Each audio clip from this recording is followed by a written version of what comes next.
They're sandwiched between Marriotts Way and our globally significant River Wensum. 90 acres of the good stuff.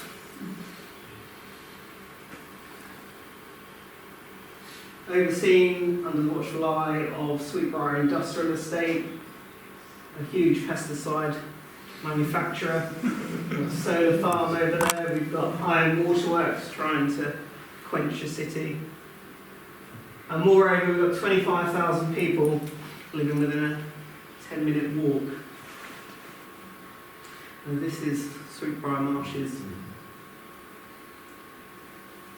2/3 county wildlife site, 1/3 site of special scientific interest. Truly urban, and our newest nature reserve. I'm going to play a video in a moment. It's a few minutes long, and it's just a good bit of background of where the Wildlife Trust is at the moment. So it's our strategy video.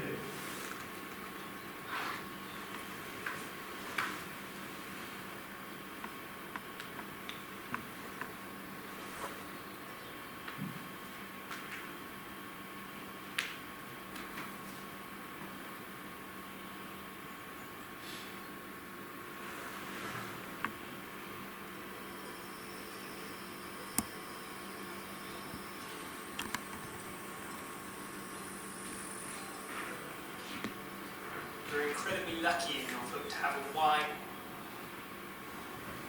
Oh, Matt, you're doing well tonight.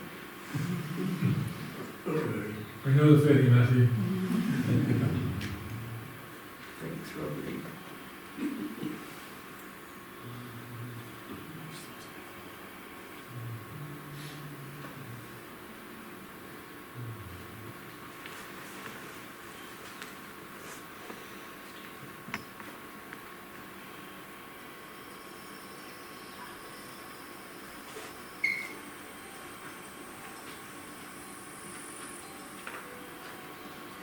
We're incredibly lucky in Norfolk to have a wide diversity of habitats with a variety of rare and scarce species.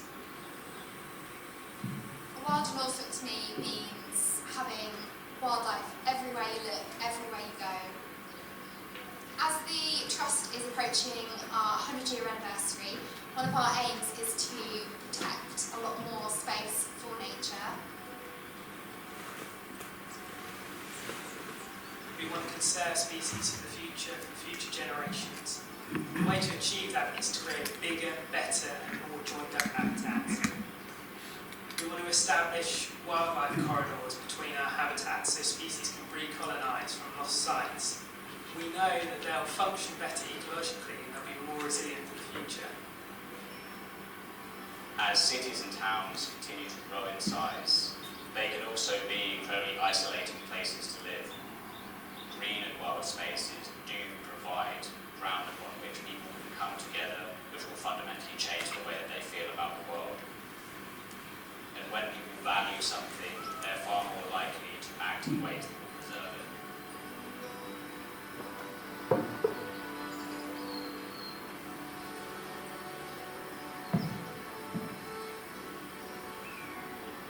It's a space where people can go to distract themselves and really feel relaxed, and I think it's so important to protect that state of mind for people. Our approach is to go out, listen to communities, work with those people to create greener, wilder spaces in which they can live. It gets people off their phones and their screens, and it's something that we all actually need access to. Every individual in Norfolk plays an important part in preserving biodiversity and promoting species conservation.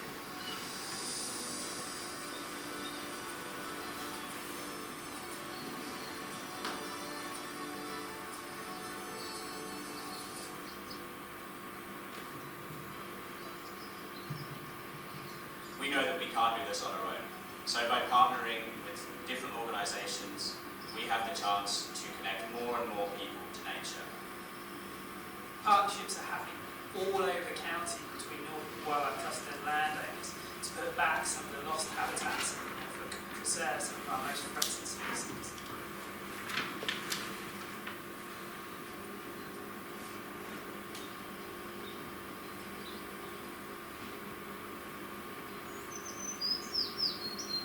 We need everyone to play their part and get involved if we want to see nature thriving in Norfolk.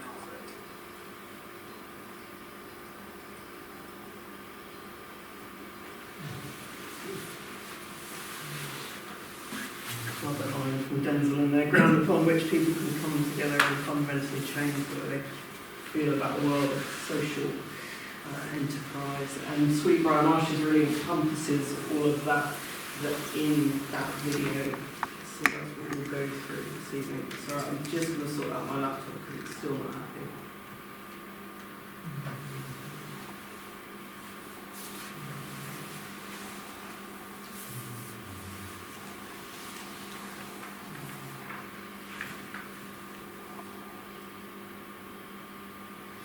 Okay, this evening then, we will go through the significance of Sweet Briar. We'll go through a bit of site history, talk habitats, and what we've found out so far through various surveys.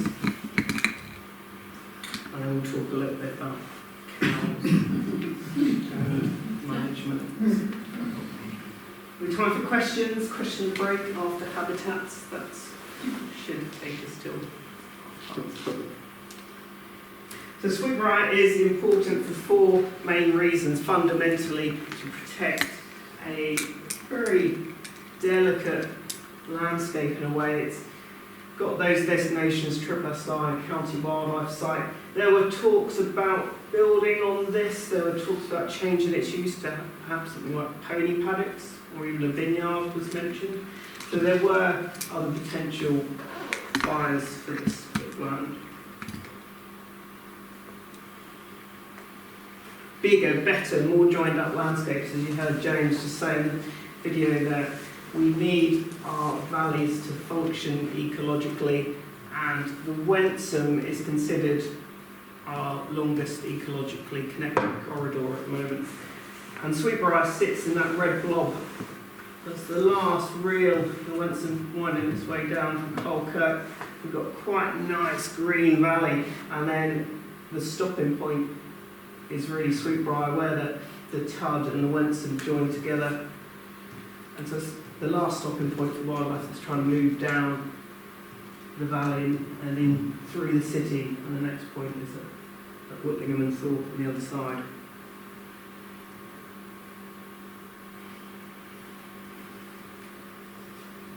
What an opportunity this is to connect with new audiences in the city and new people. Many of the communities surrounding Sweet Briar are highly deprived areas, places like Mile Cross and Larkburn. These are some of the most deprived wards in Norfolk and the entirety of Norfolk.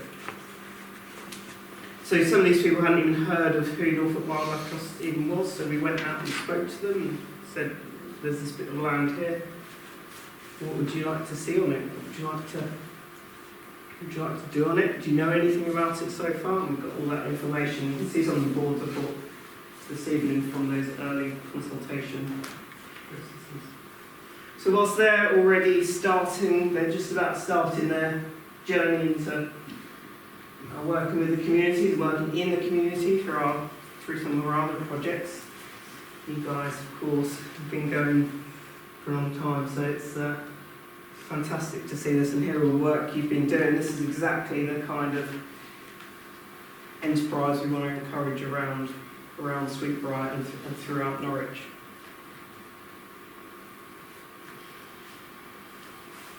An opportunity to collaborate.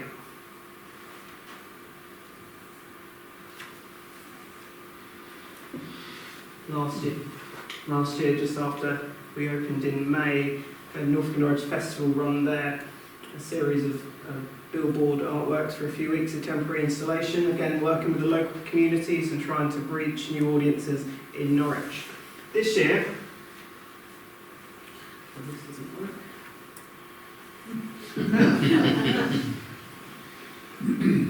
Anyone guess the flower?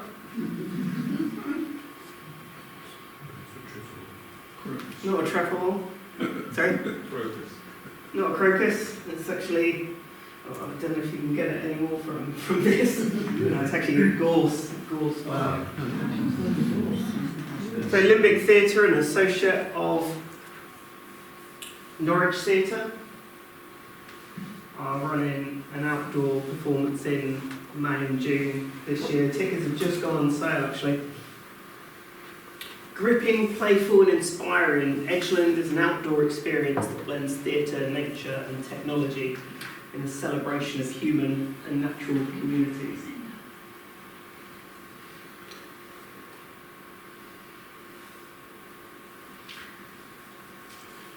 So, I'm Matt. I've been with the Trust about 6 years now. And 2 years ago, when the purchase of Sweet Briar came about, they put me in charge of the urban team. Now, it was just me for a little while. Look how happy and smiley I was. Just me. And then they gave me an assistant, one of your very own. Norfolk Biodiversity Youth Award winner. Experience at Frampton and RSPB with Eccles. But Sarah's been with us since 18 months, is it? Something like that now. And yeah, continues to thrive in both practical aspects and a lot of the education engagement side that we do on Sweet Briar. Then came along a few more. These ones are a bit needy. You have to move around all the place. Our cows. We'll talk a little bit more about them later. I really should say that the opportunities that you guys have given Sarah here at South Yare have really made her thrive in this position. So you should be very proud of what Sarah's achieved. It's really helped.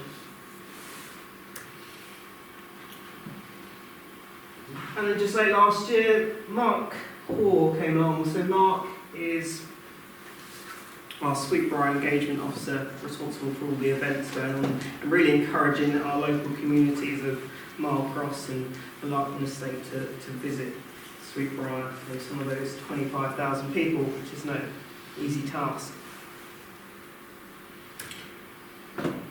Sarah and I are responsible for our urban reserves, which at the moment stand the likes of Thorpe Marches and Sweet Briar inside in Norwich and a few other smaller satellite sites at the moment. But these are the main two, so we work on the ground doing practical stuff, looking after cows, habitat management, talking to people, engagement, education, or helping out with a mix of all of them. We're also trying to stop this happening. I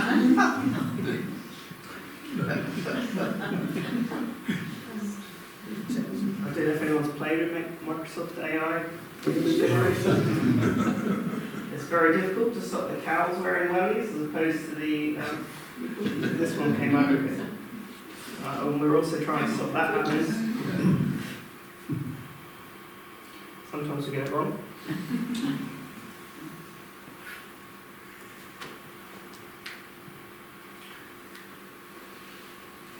Such an important audience reach in Norwich. So many people live in urban environments now. It's a small part of the parcel, really. The Trust are now up to 66 nature reserves, 5,000 hectares under either our ownership or direct management, which is about 1% of the county.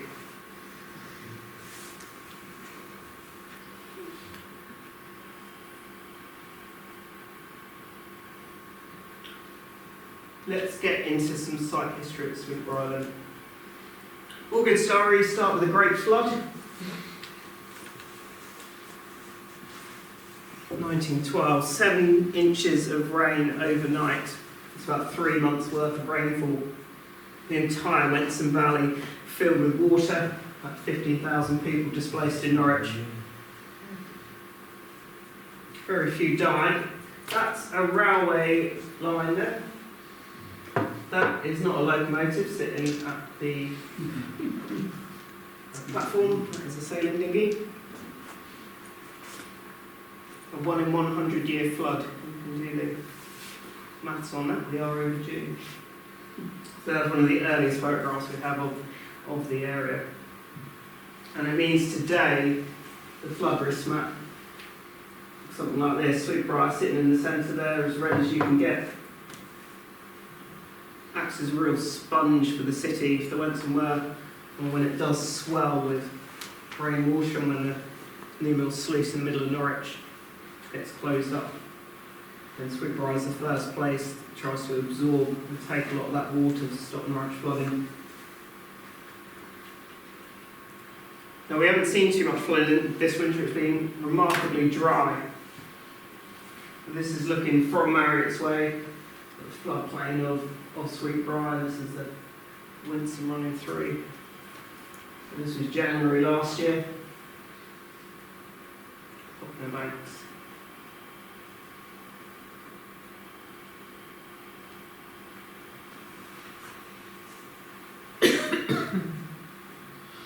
Iron Waterworks, built in the 1850s. Suspect a cholera outbreak in London due to poor water, so they thought we'd better treat it here as well. It means they were taking photographs from the air, which is quite handy from us. So this is Sweet Briar. This corner. We have the Wensum winding its way through. Note the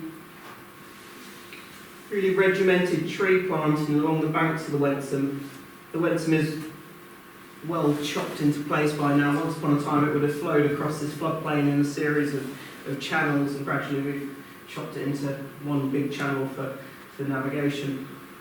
But it would have been dredged at that time, the banks strengthened, probably with planted trees. It's heavily grazed at this time, probably by horses, so it remains really, really open. So a similar scene today is something like that. See the Wensum disappears in those trees. We have less grazing on here these days, and it's scrubbing it.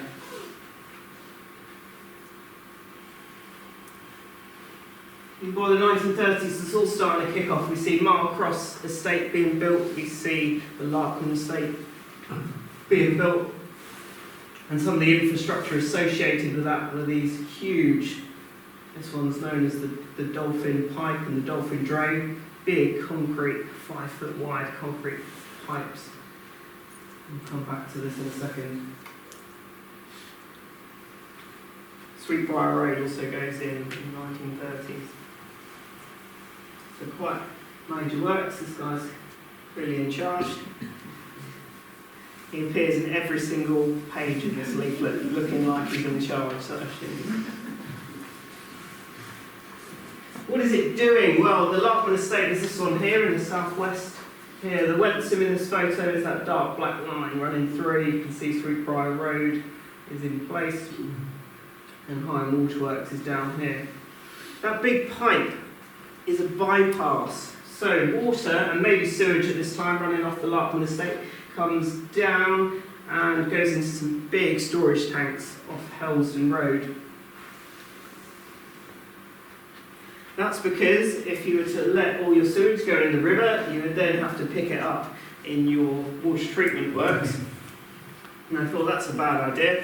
So they put this huge pipe in and takes all of that under the river into a canal, essentially a big concrete lined canal, and bypasses waterworks. Really major infrastructure for that time, and we still see it on site today. It belongs to Anglian Water. We don't really know when it functions as it should, if it even functions, and it's certainly not open water anymore. It's not particularly well managed, and it's a big concrete lining that upsets natural water flow through the system. So a bit of an unknown, very significant for this area.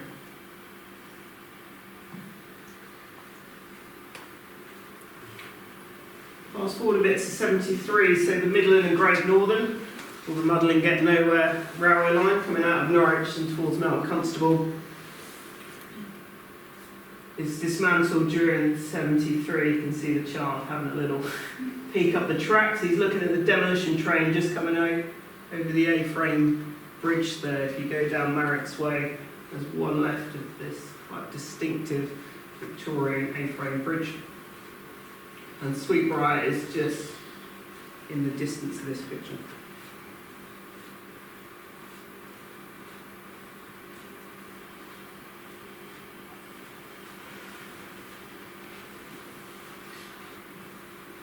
We see some arable fields across Sweet Briar in the 80s, very clear in this aerial image. Sweet Briar Industrial Estate is yet to be built. It's arable here, and I don't know if anyone in the room was around this area in the 80s, but there's so many people have come up to me and said, I remember the clouds of lapwing over these fields in winter, and it's very hard to imagine that. But there were pairs breeding right in the middle of the city then. Briar Chemical is well in place by this time. But most interestingly, we see our third of Sweet Briar designated a site of special scientific interest, so noted for its wet grassland, unimproved by herbicides or fertilisers at that time.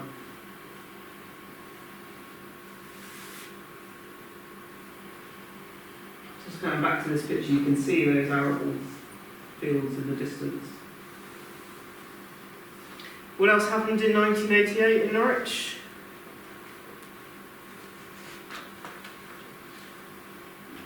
I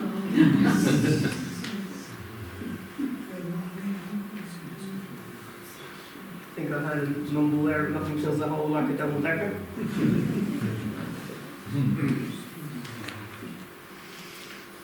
Significant to Sweet Briar because Sweet Briar has a series of ponds that are somewhat related to the chalk bedrock which swallowed this double decker back then. And present day then.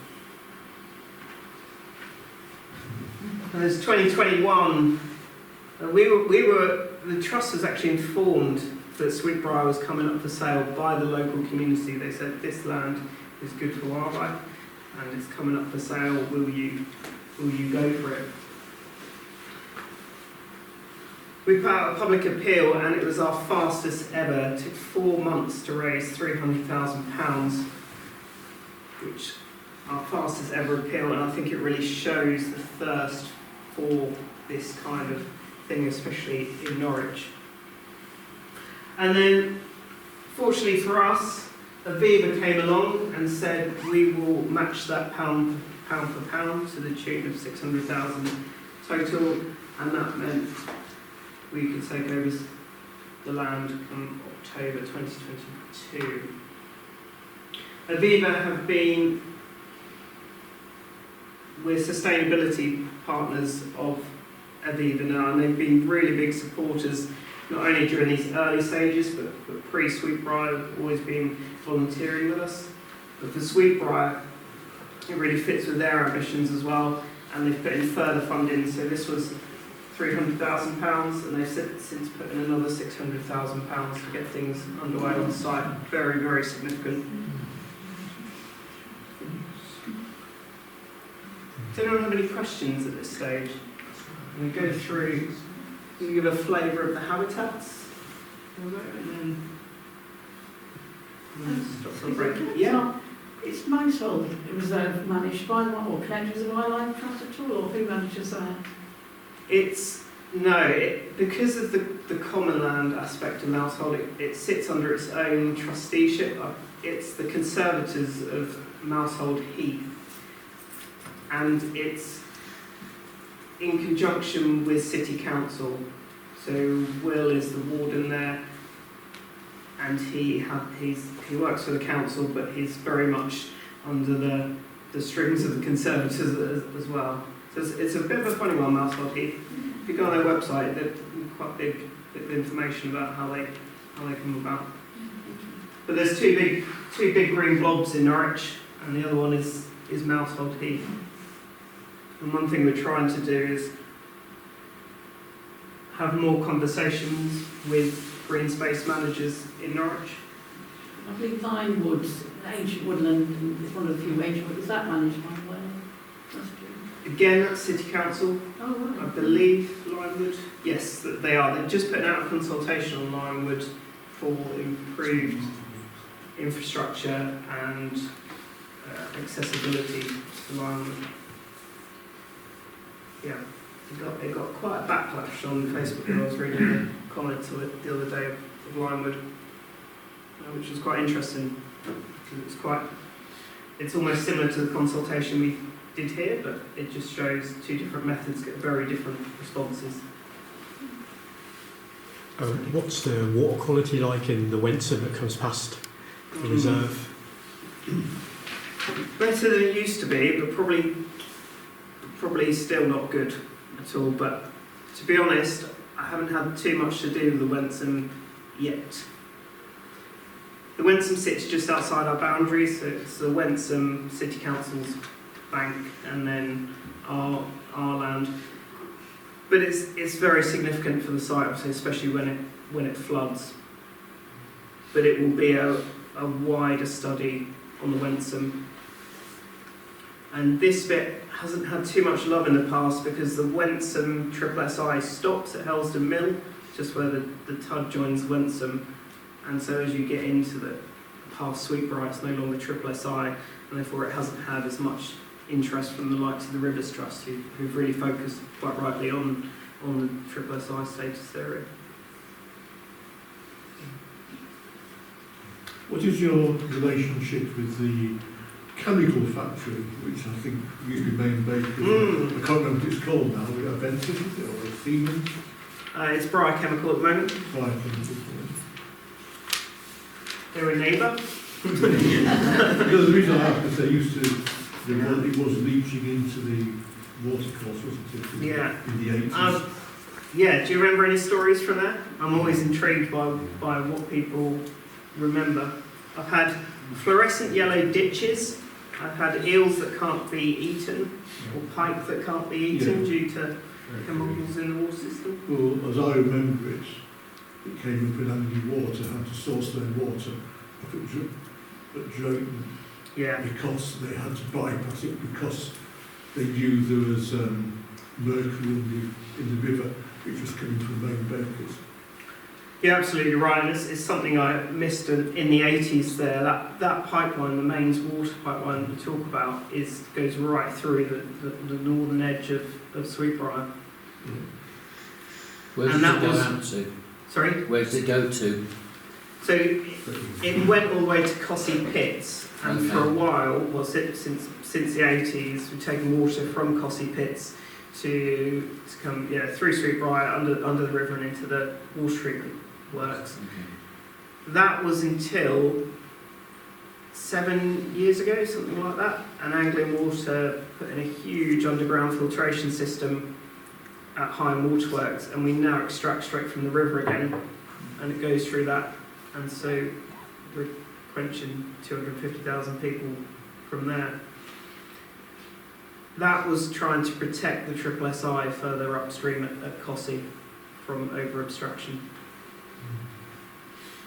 To come back to Briar, there's definitely evidence that they've done some bad stuff in the past. Yeah. All of it seemed to be acceptable back then, 70s, 80s, it was kind of known it was being done. Certainly the stuff going into the main system was all accounted for, but then we had mercury leaching down at Whittingham. But there was probably some direct spills from site as well, and they still look for some of those spills today, so they're testing water actually under Sweet Briar to check that this chemical plume isn't.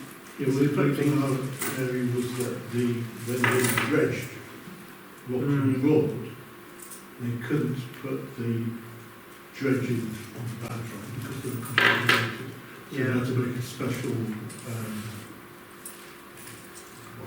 lagoon to put the dredgings in. Is that the one you see as you go over the over the flyover? Yeah. I'm not sure. I know they test for mercury every year. Mm. Yeah, these are serious chemicals that hang around for a long while. But nothing nowadays is falling down. As far as we know, all the rainwater, and I do have, they've got somebody new in at the moment, but I did have a bit of a relationship with the person working there who was the environmental advisor, and I was trying to ask for a bit of data from their boreholes, which I didn't get anywhere with. But I'm reassured that all of the rainwater that falls on site is captured and used in the manufacturing process. Anything nasty these days goes over to Liverpool for high temperature incineration. Yeah, it's a huge chemical manufacturer, mostly pesticides. I hear a lot of it is not used in the UK as well. I don't know how they... It used to be May Baker years ago. Yeah. And it was Rowan Palang for many years. Yeah, Rowan Palang, May Baker. We mustn't forget though, it wasn't that long ago when gardeners were encouraged to dip their brassica plants in mercuric compounds to avoid clubroot. And I certainly did that in the 1980s when I was growing my cabbages, because that's what we all did. And I think it must have been probably May and Baker at that time that was manufacturing, is it the mercuric compounds that were used in those solutions? Is it calomel solution? You know. But we dipped our brassicas in mercuric compounds to prevent clubroot, and that's where it was made. Yeah. But the water lilies in Rockland Broad took an absolute hammering about that time. So there were great areas where there were no water lilies that just disappeared. Right. Possibly mercury. Mm. Yeah, it was common for them to flush the tanks out and release water when there was high rainfalls. I knew people who worked there. They said that was a regular occurrence in the 80s. Yeah. And before that, probably. But they said times have changed.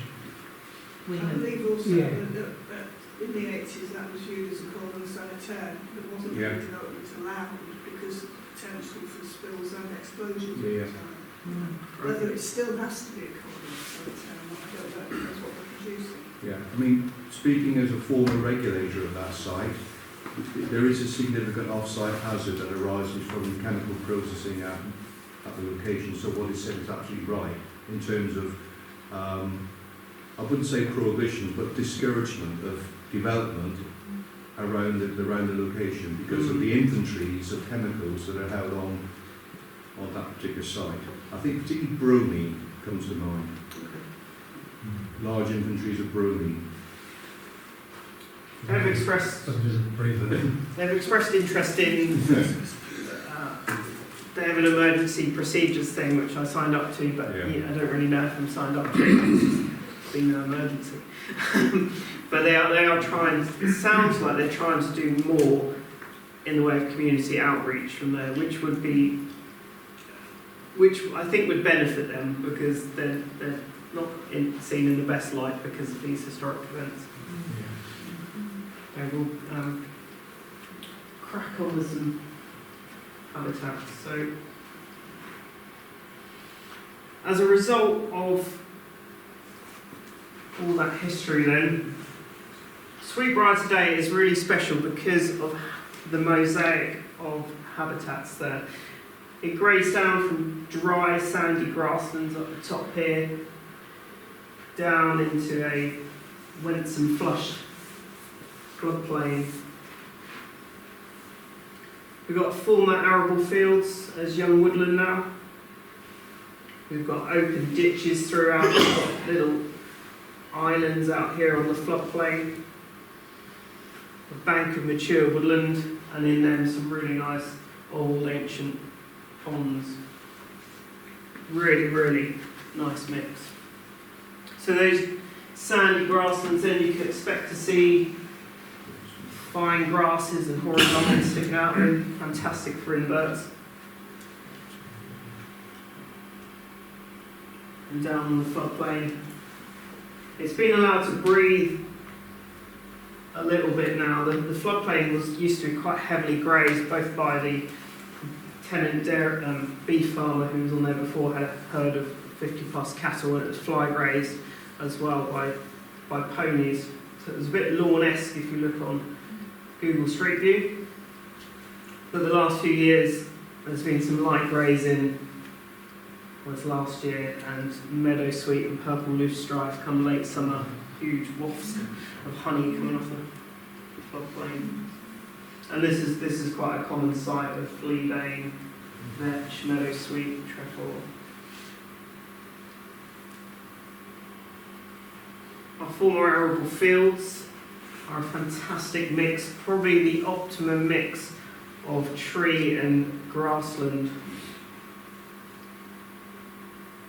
This was during the hawthorn bloom last year, the year before. We'll come on to the significance of that field. Some tea.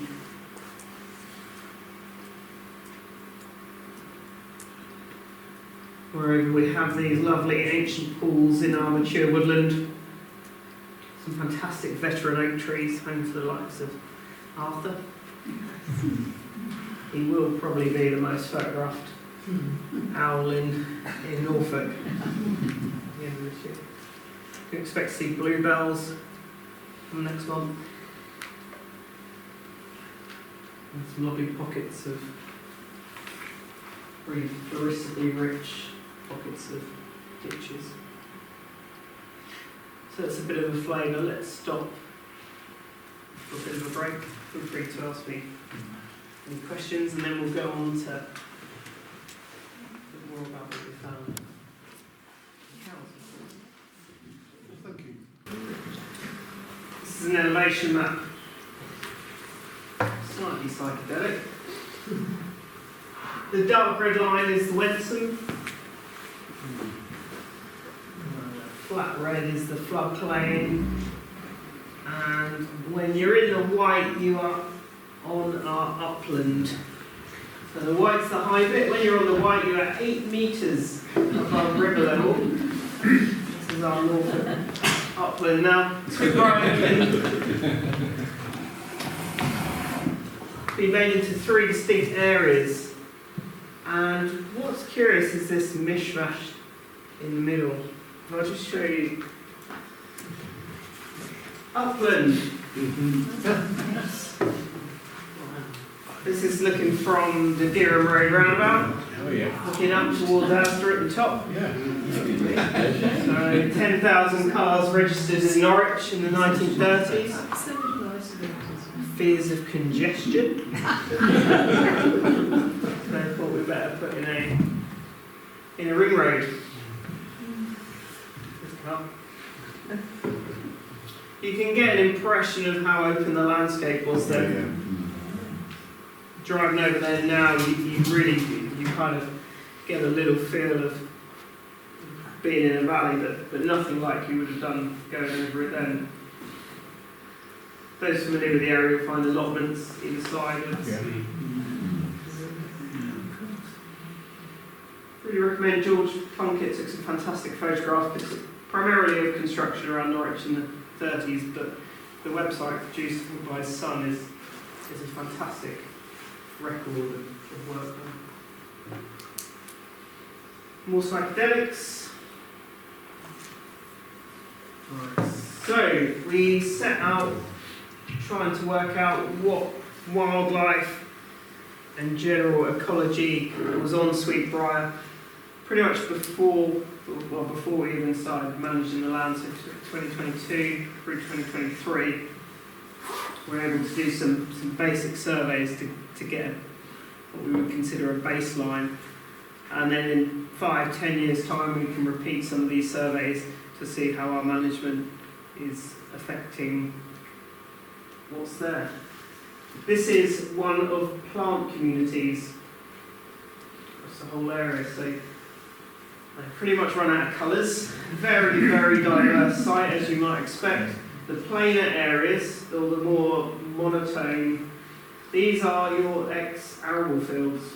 Now they're quite good for structure, the nesting birds, which we'll come on to, but in terms of plants, very, very uniform, very much the same community throughout.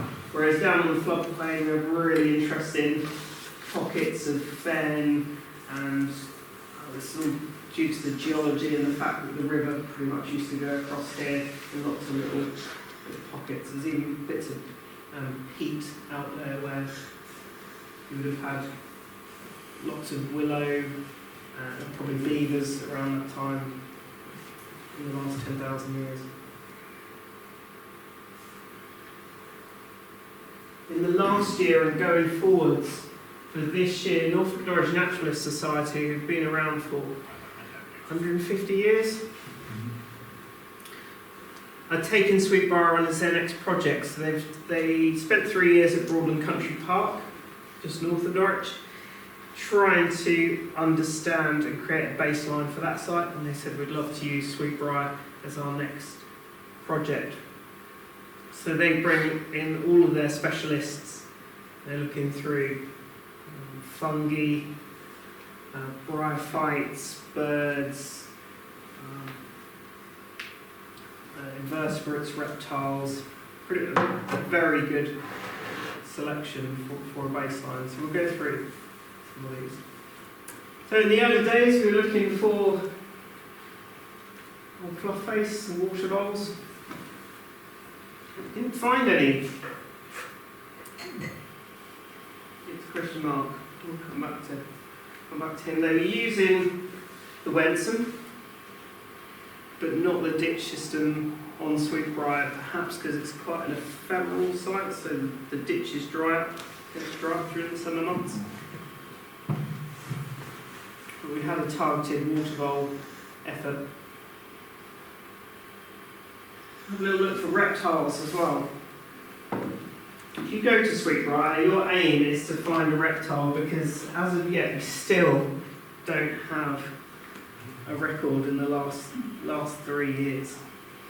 Reptiles. So common lizard used to be very regular along Marriott's Way, and it still exists over in the Marpet Community Gardens. They're not far away, and you would think grass snake should be on a floodplain like that. But we're yet to record, and Sarah's going out on Thursday with John from Norfolk Norwich Naturalist, and they're going to be putting out the reptile tins or replacing some of them from last year that the cows have trodden over.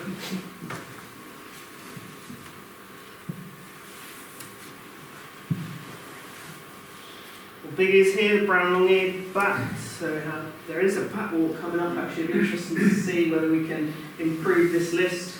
So Serotyne and Lethesis pipistrelle, still a bit of a question mark. Had possible records of them, but no targeted effort at the moment in terms of a consistent bat survey. And these are certainly visitors, including Barbastelle, which is quite an interesting record.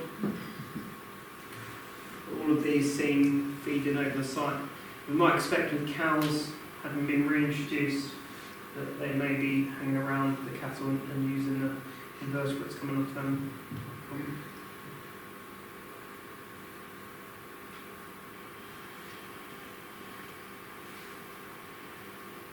Andy Musgrove is a very well known naturalist, particularly for birds, but he's more recently into invertebrates. He did a specific invertebrate survey across Sweet Briar last year.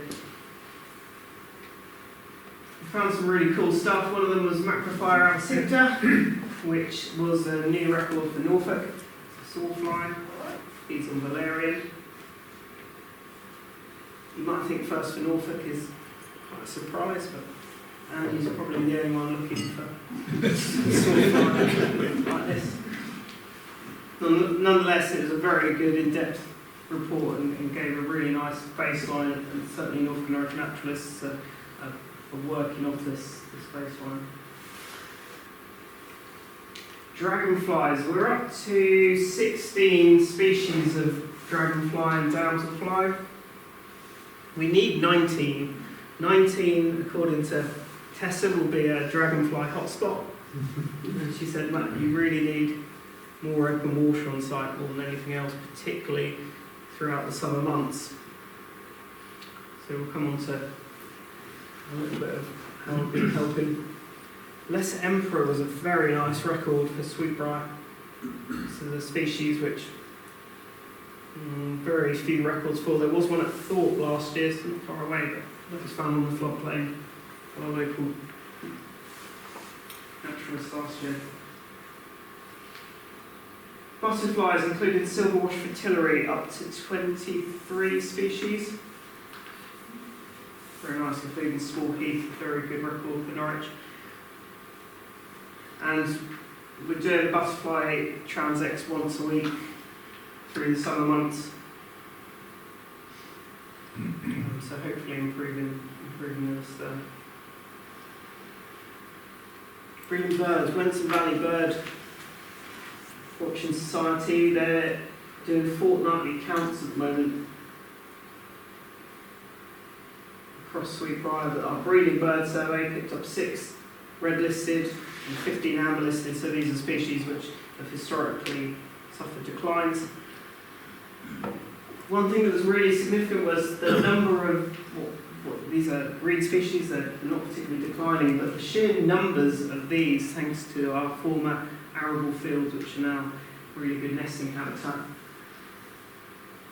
High numbers of lesser whitethroat, blackcap, which has just started singing in this last week. There's several singing this morning on site. Chiffchaff, been going for a few weeks now. If you're bored of them yet. And garden warbler as well. We should be seeing these 2 arrive through April. Really nice species to have in Norwich.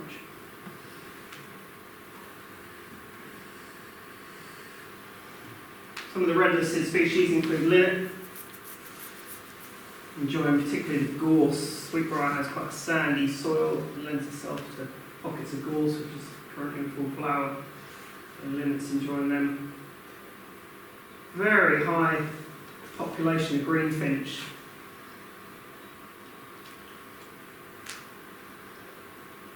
And more interestingly, grasshopper warbler down on the floodplain. We see them at Thorpe, maybe four pairs at Thorpe, but we've had 1, possibly 2 pairs of grasshopper warbler at Sweet Briar. It's probably down to the fact that grazing has been relaxed on the floodplain. There's a lot more thick, dense vegetation down there, which is ideal for these guys. And then even more excitingly was this guy. This is the nightingale.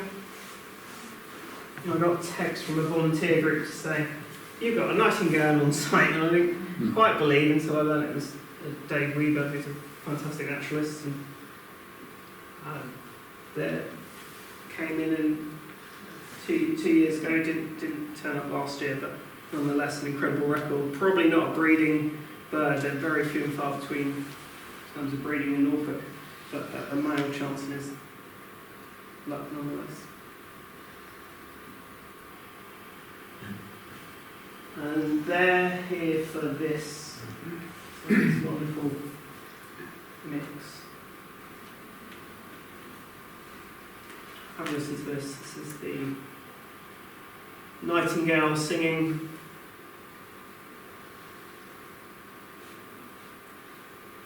In Sweet Briar 2 years ago.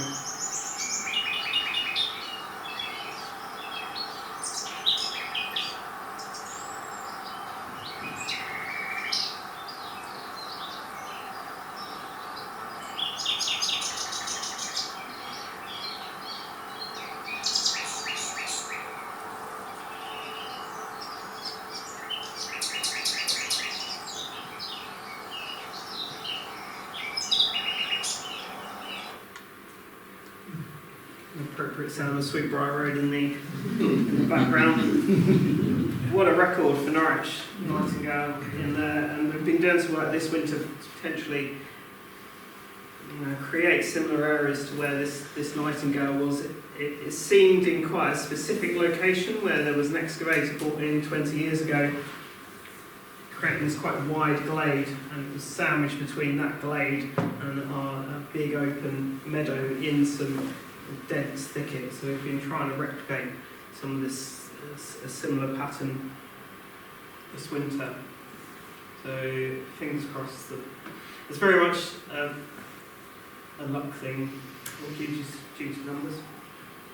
I'm going to go through some Is that projector shifted?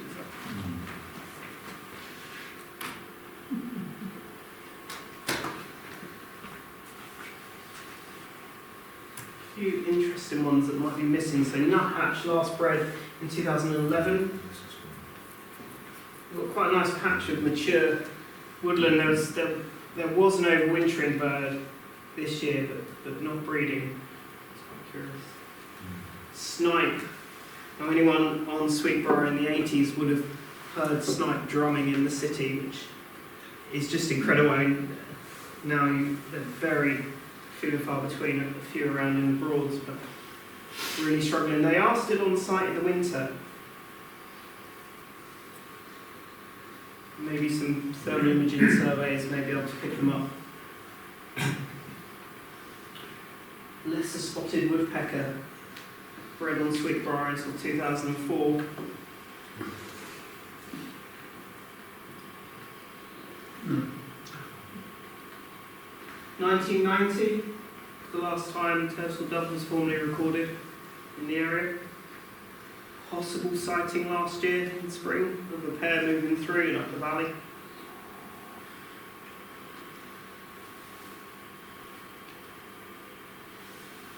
Meadow pipit, 1989, this is when it was still arable. We had meadow pipit on there and lapwing bird nesting at each end of the field back then. Probably skylark as well.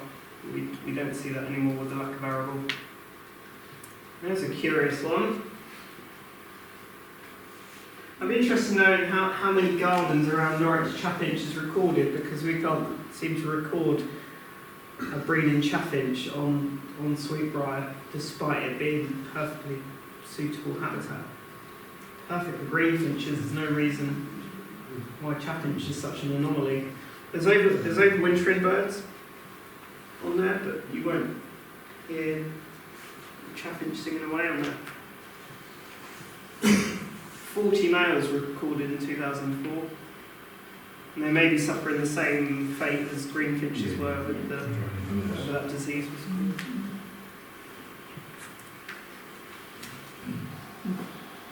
Yet to record a breeding mallard.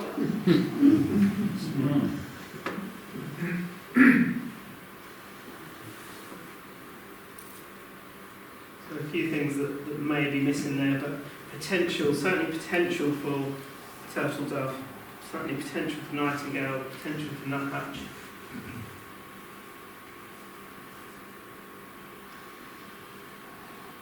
A few migratory species that have been recorded, just out of the bird is interest really. Corncrake and waxwing has been relatively recently. It was probably a corncrake trying to find its way back to Pensthorpe where they released plenty. High flycatchers. You go to Wales and see the oaks that are in there. Sweet Briar has very similar feelings to that, and it could hold a high flycatcher. We see spotted flycatcher on site last year. We did some interesting stuff with environmental DNA. This is clever stuff, and it's only because of really the funding from Aviva that we've been able to do this on our sites. You can take a water sample now from a ditch, chuck it through a bit of filter paper, send it off to the lab where they amplify the DNA and then read all the DNA barcodes in that and give you a species list of everything that might have died in it, lived in it recently, pooed in it. So this is just the mammals list that we got back. So each column that you're looking at here is a different ditch. So we've got 8 ditches, and the bigger the blue blob, the more confident on the sample. Water bowl found in 3 ditches. That was a nice surprise. Roe deer, didn't know they were on site. And things like harvest mouse and yellow-necked mouse, very under-recorded. They were really nice finds. Since then we know that we've got at least North Norwich Naturalists have got some trail cameras out at the moment. We know that there's a roe deer stag on site. We found the 4 No badgers at the moment, no. Have been. Any questions on survey stuff? No muntjacks, just rodeo. Oh yeah, it's plenty of money. Are they problem in terms of degradation? Be a hard one to manage for. I don't think they're overgrazing. There's signs in the woodland, certainly in the mature woodland, that there's deer impact, but in terms of productivity of the woodland, it's okay for now. You can see some browsing damage as such, but it doesn't seem to be impactful. Yeah, muntjac, and I got sent a recording recently of a common crane in the middle of Norwich on Sweet Briar. It was the app merlin picking up Chinese water deer, barking. Any merlin records with a interesting song. Yeah, I had a couple of strange ones the other day. Any other questions before I move on? Do you have any marsh harriers or any birds of prey? Yeah, we do. So marsh harriers have been recorded flying through, but not regular on the floodplain. We just don't have the reed beds there. So whilst you're on more peaty soils down this way, up there it's much sandier and more alkaline base, and you get much more sedges, which are less attractive to marsh harriers. But they do move through. A lot of things move up and down the Wensum Valley. We see red kites drifting down. Yeah. They'll come down Wensum, see Norwich, and then turn over and come over into the Aire Valley. Yeah. We have buzzards nesting on site, both on Sweet Briar and at Briar Kemple. They seem to be quite happy there, as well as kestrels, really regular. One thing I haven't put in this, if you go on YouTube and type in Sweet Briar kestrel box, we've got a live feed into a kestrel box, but we haven't placed any kestrels in it yet. They're showing signs, they're showing promise, they're in the right tree, doing the right thing, calling to each other, so maybe by the end of April they will have taken to it. It's got nice sound, if anything, the box.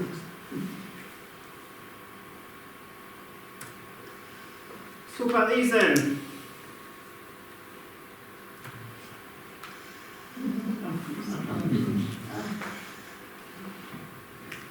So as well as getting people onto site, one of the main jobs was to get cows back onto site, to reintroduce them. The Trust has been conservation grazing for 15 years, at least. And their job is really to drive the ecology. They're creating a level of natural disturbance which is beneficial to the site, so we'd expect to see more wildflowers as a result of their disturbance and the eating of the coarse grasses. We'd expect to see areas of bare ground for our reptiles that we don't have to bask in. Create little pockets maybe for germinating seed that might be dormant in the soil work.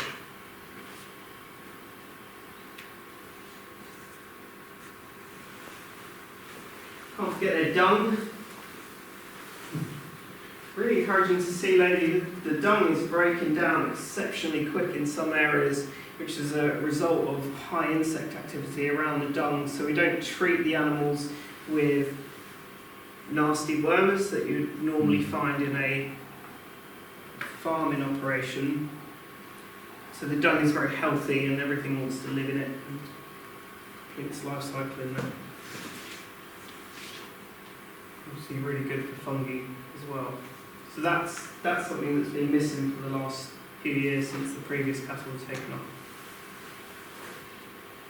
And then direct disturbance as well. You saw the heron sitting behind the cows there. He'll be picking off frogs from around their legs. It's quite common heron to fly over and spot the cows and go down and join them for a little while. And similarly, you'll see the kestrel not far away from them as well. Not here. One of our cows on here though is very familiar with cattle egret and has had one on their back before and probably chased it off, so maybe words got out about cattle egret on there.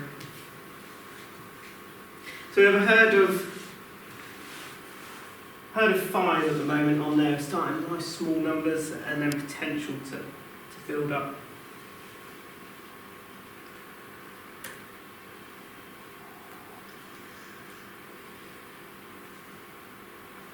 We applied for the Biffa award as a result of the old recycling centre that used to be there. This award was available for improvements to the site specifically for biodiversity, and we were able to replace the entire perimeter fence on the site before we could reintroduce cattle.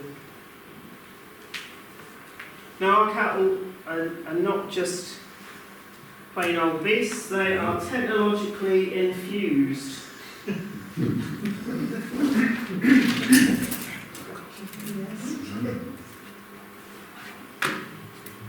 Smartphones. I don't think Rodney spoke You about need these. probably one of those. Sorry? Well, Rodney needs one of those. I've got 10 at home. Yeah. This is a fantastic bit of technology from Norway. It is turned on, but it's not turned on the app, so we're okay. What this does is a virtual fencing system. What that means is it can play a sound similar to this.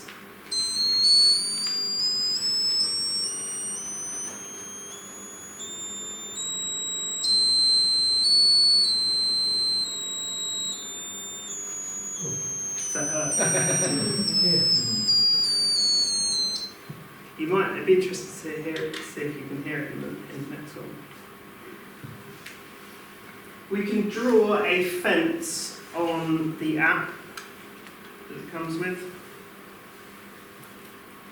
And I can show you this in detail later on if you like. I can talk about cows till they come home.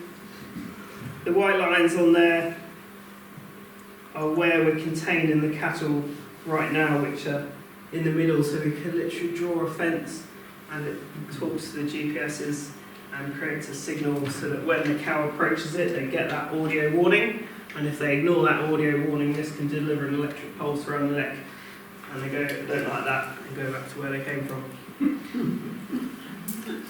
3 electric pulses mean a text message to us, and the system turns off automatically, and the animal doesn't get any more electric pulses. When we say electric pulses, we're talking about a third of the shock a normal electric fence would deliver. So quite a mild pulse, but the cow really feels it because it's around the neck.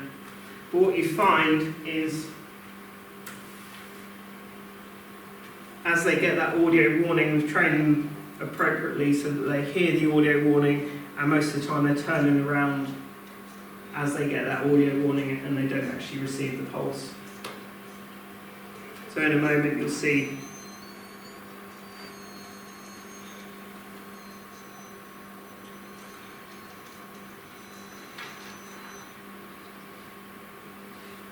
so those with good hearing will have heard the alarm during there. You can just see her turn around.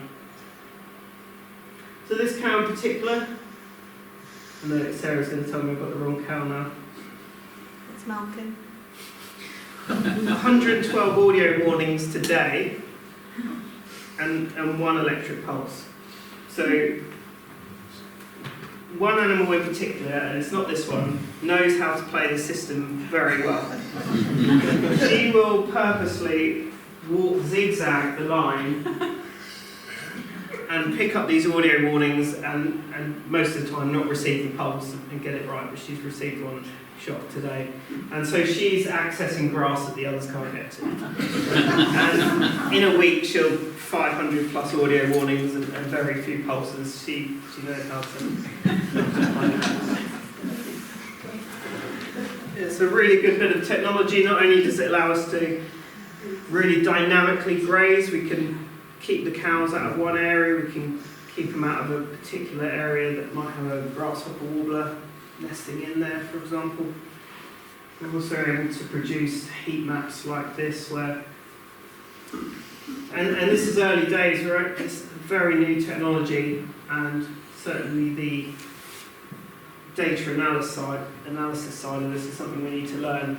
But what does this mean? Well, the yellow blobs on here are where the cows are spending the most time, and we need to understand what does that mean for the grazing, that we can overlay our maps onto this and work out what it might mean.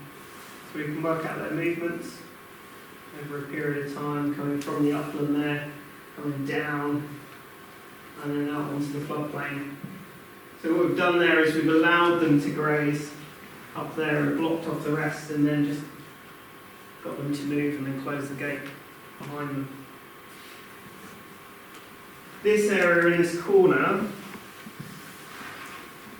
had probably never been grazed. Our big concrete pipe is here, and this is really overgrown down here. Very unattractive to cows. But if you've got collars on them, you can encourage them to stay down there for a bit longer, do some good work, really breaking up some of the old litter that's down there. So they're doing some really good stuff on site, and hopefully we can see the change in structure, but we're yet to see benefits to the plant communities as yet, but maybe they're just not monitored. In terms of their welfare, we've got some lovely volunteers who go out there checking them. Well, they get checked 3 times a week by volunteers, they get checked every week by our grazing team, and then they get checked by us when we're on site as well. So it's very important that their welfare is maintained.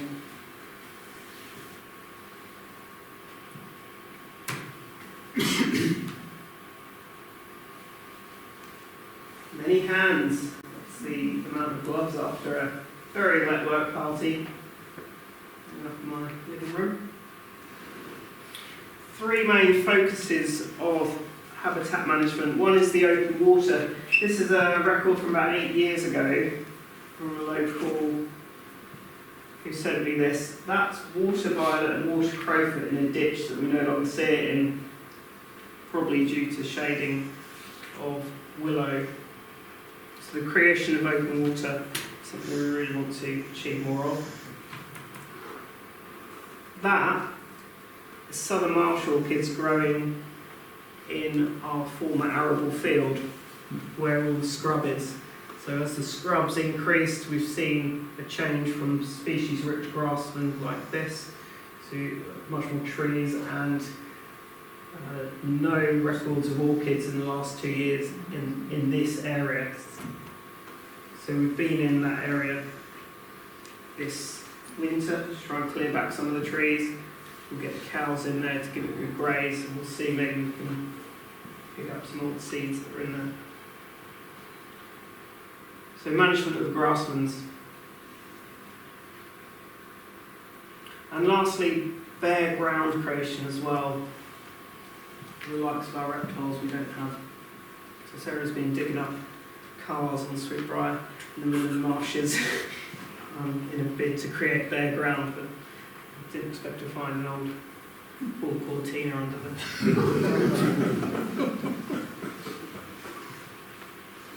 And a little clip from the drone of a bit of ditch work that we were doing this winter in November.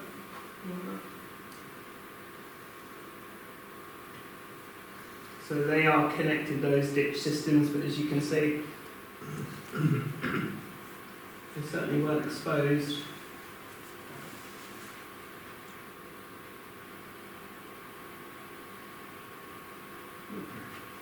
Frog spawn in this ditch today, and a little bit at the end of this one, probably both as a result of this management. The ditches haven't been touched on Sweet Briar for 20 years, something like that. We managed for open water. We're not trying to drain the site using these old channels, we're just trying to create open water for dragonflies, maybe water voles. But certainly benefiting the amphibians. Other works we've done in the early days was removing a lot of litter and a lot of barbed wire as well, and well over a ton of barbed wire, which is quite a collection. Something we can do with those collars is we're just able to take out all the internal Norfolk spec fencing, so we're talking pallets, baler twine, barbed wire, anything goes really. Real hazards to wildlife and people in the area. So we can remove all that and we can just use the collars. Plenty of Himalayan balsam to keep volunteers busy in the summer months, especially the riverbank. The Winston Valley is a real problem with balsam, and the County Council are working on more of a wider strategy in the Winston. Example of open water creation, say these willows here are about 20 years old, but underneath it some really nice species-rich dikes that just haven't seen the light in such a long time. So a lot of our work you've seen just there, these are quite short sections, and it's more like a micromanagement. Let's see what happens. You know, this is early days. We don't want to do anything too big and drastic. We need to do these small bits, see how it reacts, and then decide on a course of action longer term. Now, in terms of visitor infrastructure, we have a kilometre-long accessible path that winds its way through.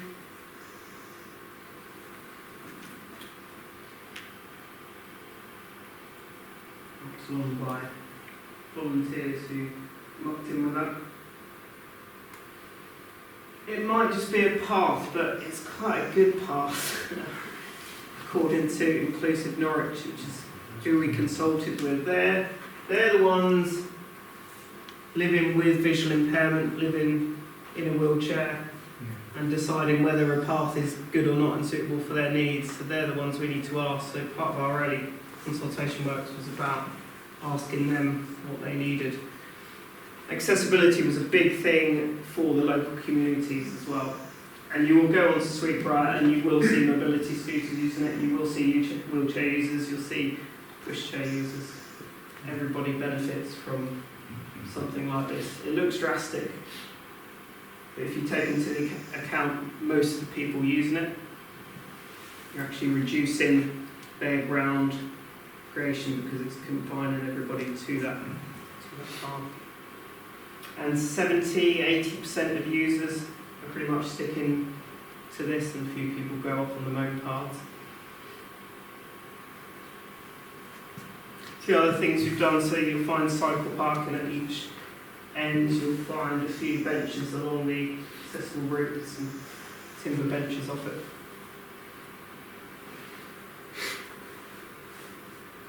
So hopefully making it quite a welcoming space. If you want more information about how to get there, I will switch over to Google Maps at the end just to show people how to get there. But if you need parking, Slow Bottom car park is the best option at the moment, and then walking through Slow Bottom Park. And all the entrances are off Marriott's Way, so you've got 3 entrances at the moment. And then what you're looking at is the path network. So the yellow line is the accessible path, and then these blue ones, the mown path. One thing that's really important is that disturbance factor of people, so dogs on short leads has been quite well received. And simply a space factor as well, so the floodplain is largely off limits to disturbance. The scrub block has quite a large area, doesn't allow people anywhere near it, and same with the site of special scientific interest on the east here. Quite large chunks reserved for nature. Being an urban site, a lot of wildlife on there is quite used to people. So what can you get up to on there? Well, if you go on the website, you will find a series of events that Mark's put on there. These are just some for April and May. So we've got bats. Sarah and I lead practical conservation tasks on there once a month, as well as guided walks. Sarah occasionally does folklore specific walks as well, which are very well received.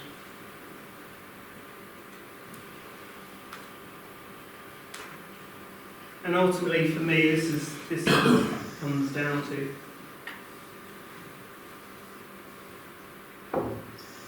I feel quite fortunate having grown up doing things like this. and being out on the Broads and having access to a space which I would consider very high quality nature out in the Broads and doing this sort of thing, but it's only because I had access to those spaces did it sow the seeds for a career in nature conservation. So that's what I really hope Sweet Briar does, hopefully inspires kids and things off Mull across the state, the Larkham estate, and be of real benefit to the local community, and hopefully we see those communities starting to take action for nature through March. That's me. Thank you very much.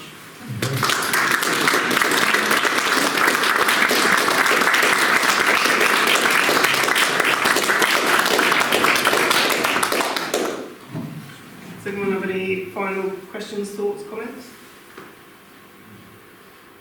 Yes? Did you have to produce an initial management plan for the site, or is that ongoing? It's ongoing, we did. Yeah, as a result of those baseline surveys, most of them had been completed at the time, so there is one in draft stages waiting for me to write out, which is my job for spring. Yeah.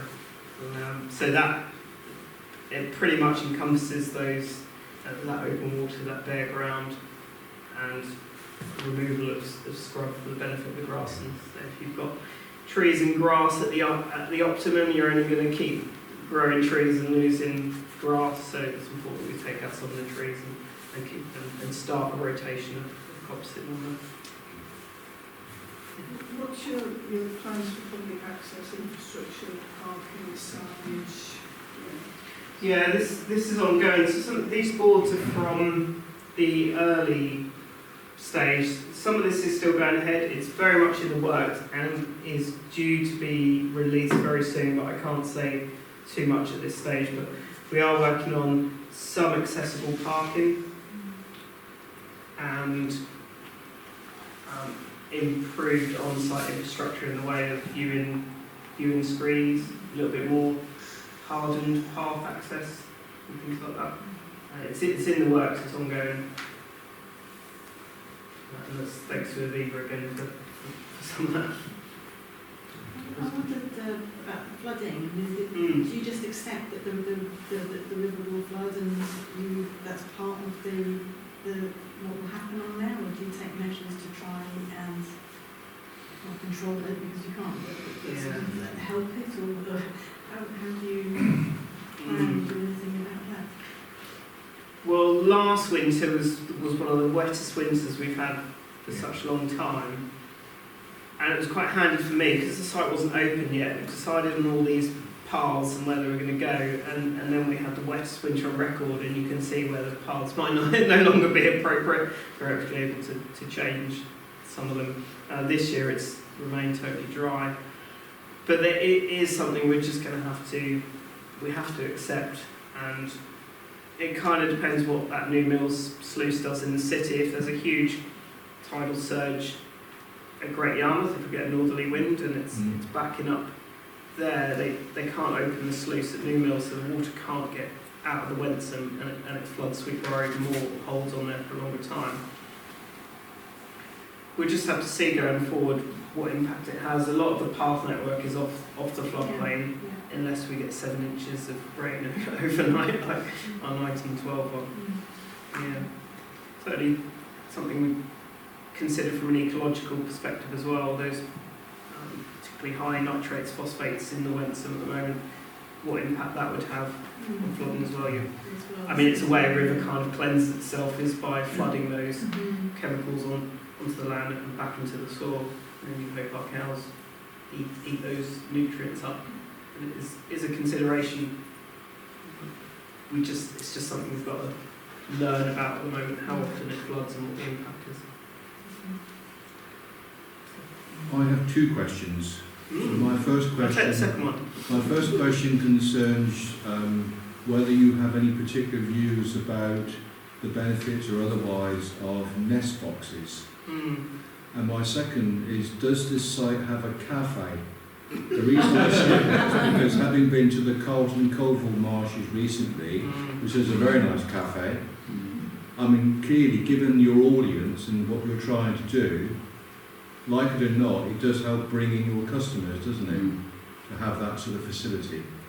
If you don't have one, are there any plans to try and emanate what's done down the road here at Cotton Colville? I'll answer the second one first. One of the main things that came out of the consultation phase in the first place was local people didn't want a visitor centre here. That was quite clear. It was the feeling of wildness. It's not a particularly big site that could handle something like a visitor centre. However, the thought of a cafe did linger in people's minds. Now, Slowbottom Park, right next door, grass, desert, has a pavilion in there, and I have heard that, and we weren't sure this was going ahead, but they've got levelling up funding, so it's like £8 million to do up Slowbottom Park, and that's going to include doing up the pavilion to a cafe and community space. So you'll be able to get your coffees within 5 minutes of the site, and maybe we can use that as a bit of a visitor information centre as well. There were no plans specifically on the site for a cafe, and that was kind of what the result. But having one available just 5 minutes away is a useful compromise, isn't it? Yeah, absolutely. Yeah, and City Council have been a really important partner in this, especially they've got Marlcross Marsh next door to Sweet Briar, and they border us on all 4 sides of the site, so really important partner that we need to work with and keep building that relationship with. Nest boxes. Yeah. The Kestrel's the only one on site at the moment. That's more for an accessible engagement tool if they do take to it for people to be able to access on YouTube. Generally, it's something we don't do. They may encourage. You might not get the ecological function that you desire out of a space like this by promoting blue tits and great tits predominantly. There was some evidence a few years back about marsh tits declining because of increased blue tits and great tits. So there's a little bit around there, so generally it's something we avoid. You may see it on some of our sites. I might add to that, just in the sense that we've got a lot of old oak trees on sites that are sort of between 200 and 300 years old, and they've got a lot of cavities, and we've left them to be a lot of deadwood. So the hope is that we're kind of promoting naturally them to find their own nest boxes in them and in the scrub block and everything. And we've got a lot of dense thicket in the scrub, lots of brambles and things. So hopefully the habitat itself will be able to provide, and that's the hope. Yeah. The evidence we have from our nature reserve here in Claxton is that, and also at the churchyard, because I personally installed probably 40 nest boxes, is that they are in great demand. They are well used year on year, because I go and clean them, empty them and make a record of.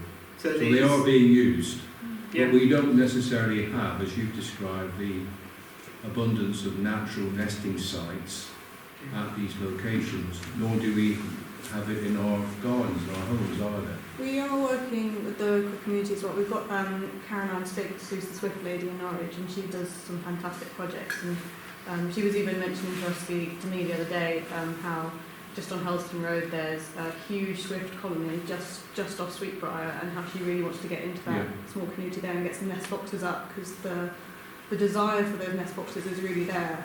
So within the surrounding community, there's definitely that market for it, maybe not on the reserve itself.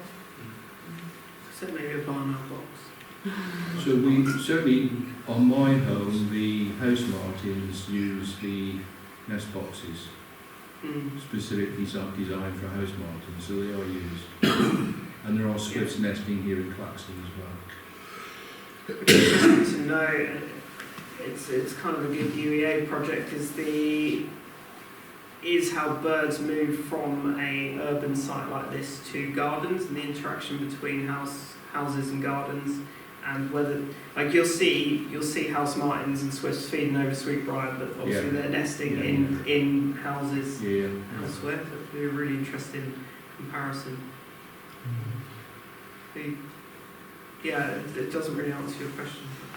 Well, the reality here is that if you walk around this village, most of the action when it comes to birds tends to be around where people's homes are. Because once you move to the arable fields, there's not a great deal happening really in terms of diversity of bird life. Yeah. But you walk up and down the street where people's homes are, gardens and so on, and bed, that's where the birds are, not surprisingly. Our gardens are really, really important. Yeah, absolutely, yeah. Yeah, I couldn't agree more. Especially for sources of water as well, with ponds. Essential. Do you have any links with the local schools for sort of like activities like pond digging and various things like that? I think there's something like 40 schools within 2 miles. Oh gosh. So as part of the accessible parking, we're looking at a bit of coach parking as well, specifically to start getting school groups on. There's a lack of toilet facilities at the moment, so we also address that. Which is quite important. Very important. But yeah, young people for us is going to be really important at Sweet Briar going forward. There's a few things. So there's a bit of land to the north, directly north of Sweet Briar is Marriotts Way, and then you have a strip of county wildlife site owned by City Council. That's going to be a youth-specific reserve for 11 to 25-year-olds who can. They're going to adopt a management plan, create a management plan for that bit of land. They're going to do all the work. They're going to work with myself and Sarah and our senior youth officer to do that and make that happen. We also run Wardens on Sweet Briar, so it's something we piloted at Hickling. And again, 11 to 16-year-olds coming on site and doing some of the practical work. So you see dead hedges and things like that on Sweet Briar, which is some of the work they've done. And then we're in schools itself. Our education team are in Malcross Primary at the moment, and they're specifically looking at how they might improve their school grounds for wildlife. But as part of that, you're starting the conversation about, okay, what's further afield. And Malcross Primary is a particularly good example. They already take all of their kids to forest school just a stone's throw away in Slowbox Park once a week. So there's a lot of hope actually on the schools front that we can make happen. One last question. I visited lovely London. One bit I was slightly surprised by was that the Wentham itself isn't more of a feature. Is that because the river itself is not in good condition, or is it just the location of it with the floodplain and the accessibility? It's a location thing. Yeah. The amount of people who say, I can't get to the river. Yeah, it's a disappointment. What we have is a perimeter ditch all the way around the bottom of the floodplain, and that's our boundary, and then it goes to the dredged riverbank, and then you get to the Wentham. So you're better off accessing the Wentham from the Helsden Road side where you can get river frontage. But with the next round of works, there may be some more access at the Iron Bridge where the Wentham runs under it. Just a little bit of frontage there where the riverbank isn't quite as developed. And is the river itself in a reasonably good condition despite the water quality? See, this year the clarity on it was exceptionally poor. Throughout last summer. The summer before it was exceptionally clear. I don't know is the answer. Yeah. A lot of the reports. But it's not say full of shopping trolleys and bicycles and all of that. Yeah, you see the odd moped on there on the side that a magnet fisherman pulls out. On the whole, it's okay. I think it's a lovely place to paddle. You know, it's perfectly okay, but I think it could be a lot better. And something that's really striking on Sweet Briar is just how canalised it is. It's chopped into place, it's been piled either side, or at least one side.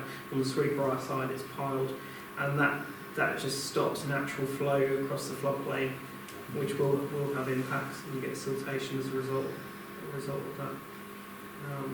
One thing I need to check out, the Environment Agency do a regular fish survey along that section. It'd be interesting to see what results they got last year of that. But I know trout and things have been seen in that section, so let's encourage them. Dan Horan can't remember the other chap's name from Norfolk Norwich, Nat, so we're going to do some river fly stuff along that section to give us a better indication of how healthy it is. Maybe the Rivers Trust will break out their triple SI boundary and give the Sweet Briar section a bit of love at some point. Give you a couple of beavers to I'd be open to that. Are there any more questions? Well, having visited the reserve in the last month or so, I well recommend it. It's really worth a visit, and the guided tour, which Sarah led, was excellent. So I learnt a lot. So you don't normally go to the city to experience nature, but it really was worth a visit. So can I thank you for that? It was a wonderful talk.